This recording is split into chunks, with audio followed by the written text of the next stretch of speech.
ভূমিকম্প কেন হয় এবং বাংলাদেশের রাজধানী ঢাকা শহরে ৭ বা ৮ মাত্রার ভূমিকম্প হলে কিরকম অবস্থা হতে পারে আপনাদের মনে অনেকেরই প্রশ্ন জাগে।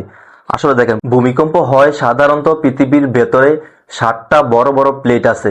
এই প্লেটগুলো যখন একে অপরের সাথে ঘষা খায় বা ধাক্কা লাগে তখন পৃথিবীর ভেতরে চাপ সৃষ্টি হয়। একসময় হঠাৎ এই চাপ বাইরে চলে আসে, তখন পৃথিবীর মাটিতে কাঁপুনি সৃষ্টি হয়। আমরা এই কাঁপুনিটাকেই বলি ভূমিকম্প। এখন দেখেন, এই ভূমিকম্প যদি ঢাকা শহরে হয় কিরকম অবস্থা হবে। ২০২৩ সালে তুরস্কে একটা ভূমিকম্প হয়, সেটা হচ্ছে ৭.৮ মাত্রার, এবং সেই ভূমিকম্পে প্রায় ৫৩,৫৩৭ জন মানুষ প্রাণহানি ঘটে। ঢাকা শহরে মানুষ বাস করে ২ থেকে ৩ কোটি এবং প্রতি বর্গ কিলোমিটারে ৩০,০০০-এর বেশি মানুষ বাস করে।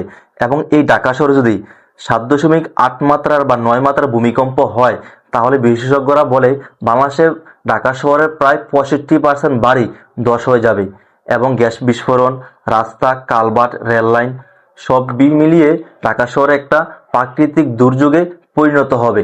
একমাত্র বাঁচানোর মালিক মহান আল্লাহ তাআলা। আপনি দেখেন, আজকে ৫.৫ মাত্রার ভূমিকম্প হয়েছে। আজকে আমি যেখানে বসে কন্টেন্টটা মেক করতেছি, আমার মনে হচ্ছে তখন প্রায় আমি এক হাত এই পাশ থেকে ওই পাশ যাচ্ছি আমি। তারপর ঢাকা শহরে অনেকে নিহত হয়েছে। প্রত্যেকের আত্মার মাগফিরাত কামনা করি এবং মহান আল্লাহ তাআলা তাদের বেহেশত নসিব করুক এই কামনা করি। প্রত্যেকের জায়গা থেকে আমরা সচেতন হই, কারণ ছোট্ট একটা প্রাকৃতিক দুর্যোগ কিন্তু বড় একটি প্রাকৃতিক দুর্যোগের সংকেত দিয়ে থাকে। এখন দেখেন, আজকে ৫.৫ মাত্রার ভূমিকম্প হয়েছে, যদি অদূর ভবিষ্যতে আমাদের ৮ মাত্রার বা ৯ মাত্রার ভূমিকম্প হয়, মহান আল্লাহ তাআলা এমন কিছু না করুক, ভাবতেও অবাক লাগে। মানে মনের ভিতরে কান্না চলে আসে যে আমাদের দেশ বা আমাদের ঢাকা সিটি কিরকম অবস্থা হবে। তো সবাই ভালো থাকবেন। আসসালামু আলাইকুম।